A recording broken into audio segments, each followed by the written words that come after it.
Assalamualaikum warahmatullahi wabarakatuh. Selamat pagi anak-anak. Semoga hari ini kita dalam keadaan sehat walafiat ya. Amin ya robbal alamin.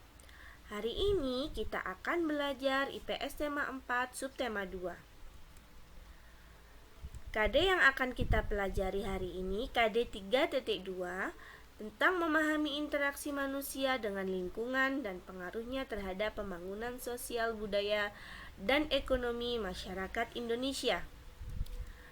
Sedangkan KD 4.2-nya menceritakan interaksi manusia dengan lingkungan dan pengaruhnya terhadap pembangunan sosial, budaya, dan ekonomi masyarakat Indonesia. Tujuan pembelajaran kita hari ini, Ustazah harapkan kalian semua pertama, dapat mengidentifikasi interaksi manusia dengan lingkungan secara tepat. Dengan kegiatan mengamati masyarakat sekitar, kalian dapat mengidentifikasi aktivitas masyarakat di sekitarmu yang berkaitan dengan pembangunan sosial budaya secara tepat.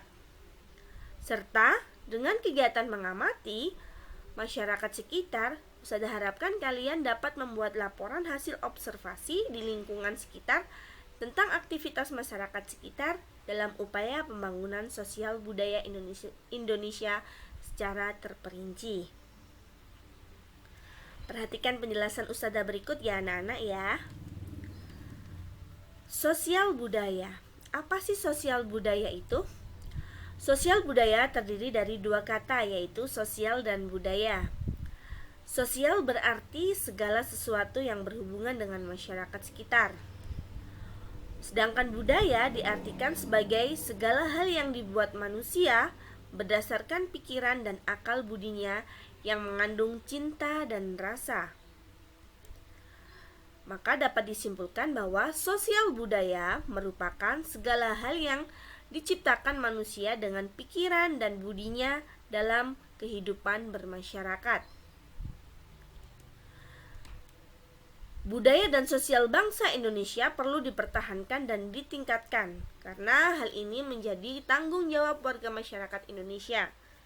Budaya dan sosial diantaranya adalah sebagai berikut. Membiasakan musyawarah mufakat dalam mengambil keputusan bersama.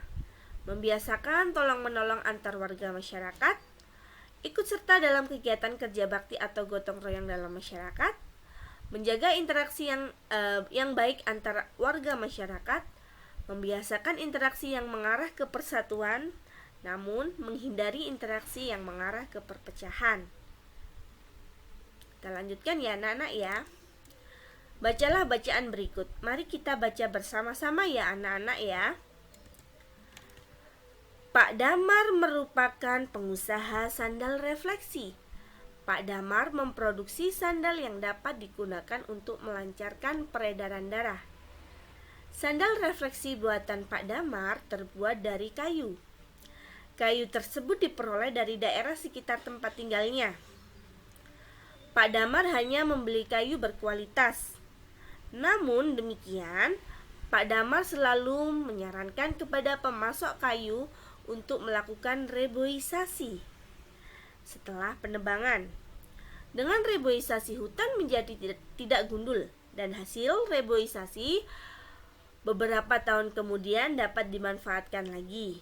Di antaranya, pohon dapat ditebang dan kayunya dapat digunakan lagi. Tenaga kerja di pabrik Pak Damar juga berasal dari warga di sekitar tempat tinggalnya. Sebelumnya, mereka diberi pelatihan terlebih dahulu oleh Pak Damar. Bahkan kini beberapa tenaga kerja Pak Damar telah membuka usaha sendiri. Pak Damar kemudian menjadikan mereka sebagai mitra kerja untuk memenuhi permintaan pasar yang semakin meningkat.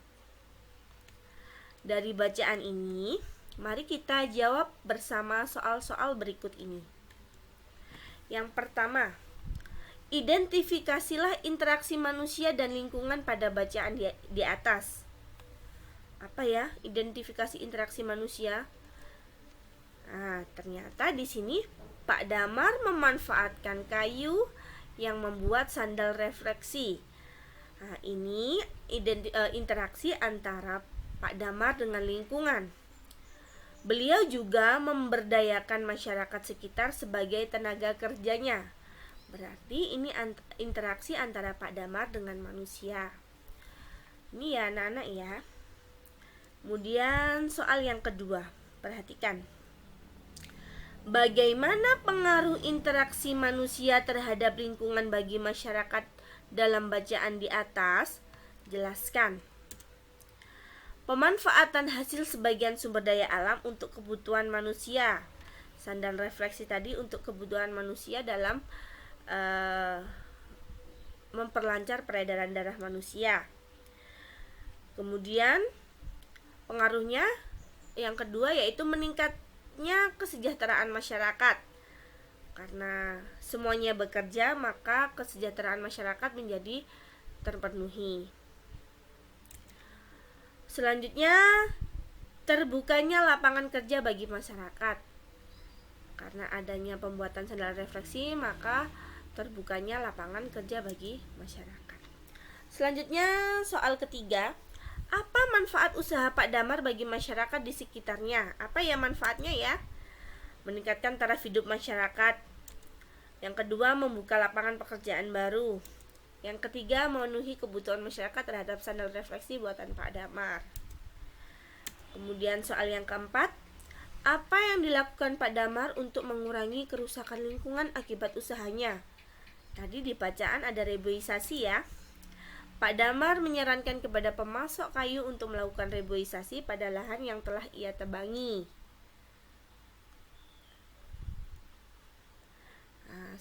Selanjutnya yang nomor 5.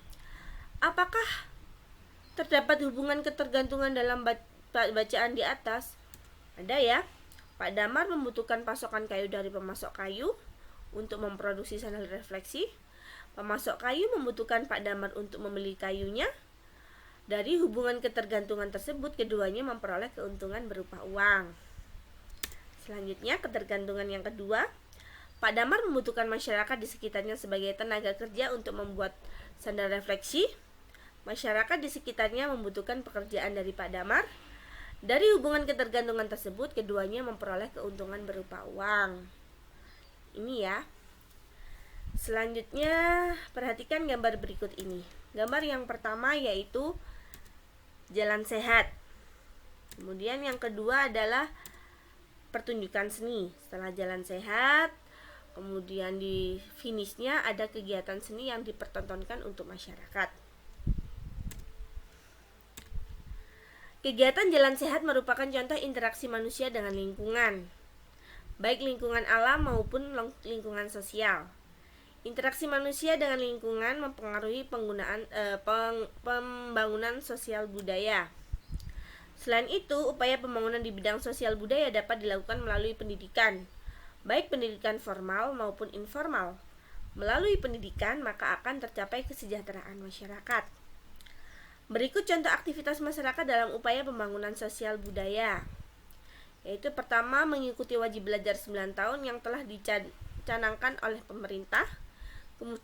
Kemudian mengikuti pelatihan keterampilan seperti menjahit, membatik, dan membuat karya kerajinan lainnya. Turut serta dalam organisasi masyarakat termasuk aktivitas masyarakat dalam upaya pembangunan sosial budaya. Sekarang Ustazah memberikan tugas buat kalian. Setelah kalian membaca atau mendengarkan penjelasan Ustazah tadi, Ustazah harapkan yang pertama lakukan pengamatan tugas kalian yang pertama yaitu lakukan pengamatan terhadap masyarakat di sekitarmu. Identifikasilah aktivitas masyarakat di sekitarmu yang berkaitan dengan pembangunan sosial budaya seperti Pak Damar tadi. Yang ketiga, setelah kalian melakukan pengamatan, laporkan hasil pengamatanmu di lembar tugas. Gimana Ustazah laporannya? Nah, cara membuat laporan, kalian masih ingat ya? Kalian pernah membuat laporan? Pertama, kalian harus menyantumkan judul, terus tempat pengamatannya di mana, tanggal pengamatannya di mana, tujuan pengamatan kalian apa, hasil pengamatan kalian. Setelah pengamatan, Kalian tulislah di sini. Paham ya anak-anak ya? Terima kasih. Semangat. Wassalamualaikum warahmatullahi wabarakatuh.